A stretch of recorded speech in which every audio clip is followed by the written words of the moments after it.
Jinto John, ഇപ്പോൾ സർക്കാരിന്റെ ഭാഗത്ത് അല്ലെങ്കിൽ പ്രതിപക്ഷത്തിന്റെ ഭാഗത്തു നിന്ന് കൃത്യമായ വിമർശനം ഉയരുന്നത് ഇത് സ്വാഭാവികമായി എല്ലാവർക്കും പുറത്തിറങ്ങാനുള്ള അവസരം ഒരുക്കുന്നു. അതായത് അങ്ങനെയെങ്കിൽ SITക്ക് മേൽ സമ്മർദ്ദമുണ്ട്, ഈ കുറ്റപത്രം വൈകിപ്പിക്കാൻ സമ്മർദ്ദമുണ്ട് എന്ന നിലയ്ക്കുള്ള ആരോപണമാണ്.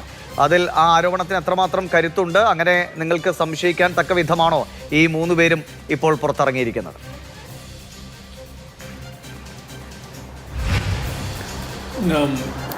ദിവിഷ, ഇതിൽ കുറേ ദിവസങ്ങൾക്ക് മുമ്പ് തന്നെ ഈ ആക്ഷേപം ഞങ്ങൾ ഉന്നയിച്ചതാണ്. കാരണം എന്താണെന്ന് വെച്ചാൽ സ്വാഭാവിക ജാമ്യം കിട്ടുന്ന സാഹചര്യത്തിലേക്കാണ് പോകുന്നത്. 90 ദിവസത്തിനുള്ളിൽ കുറ്റപത്രം സമർപ്പിക്കുന്നില്ല. ഈ മെല്ലെ പോക്കിൽ ഞങ്ങൾക്ക് സംശയകരമായി പലതുമുണ്ട്. അതുകൊണ്ട് സ്വാഭാവിക ജാമ്യം കിട്ടി ഇവർ പുറത്തിറങ്ങിയാൽ കേസിൻ്റെ മുന്നോട്ടുള്ള ബാക്കി കാര്യങ്ങൾക്കൊക്കെ അത് ബാധിക്കപ്പെടുമെന്നുള്ളതൊക്കെ ഞങ്ങൾ നേരത്തെ സൂചിപ്പിച്ച കാര്യമാണ്.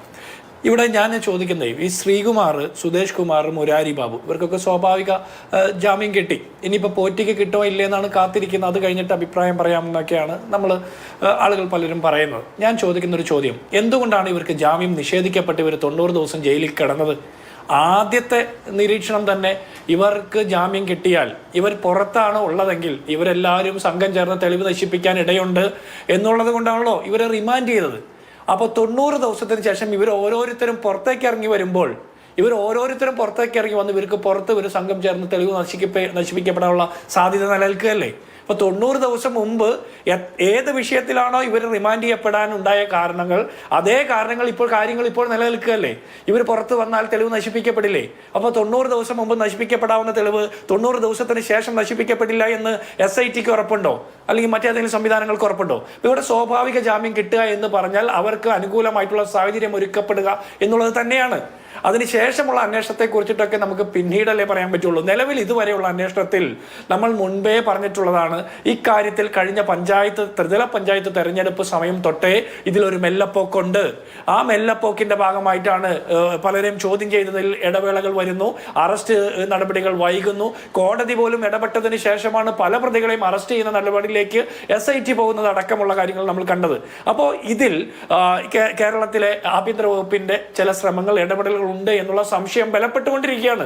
അതുകൊണ്ടാണല്ലോ ഇത്തരത്തിൽ പ്രതികൾക്ക് രക്ഷപ്പെടാനുള്ള സാഹചര്യം ഉണ്ടാകുന്നത്. ഇതൊരു തരത്തിൽ രക്ഷപ്പെടൽ തന്നെയാണ് ദിവിഷേ.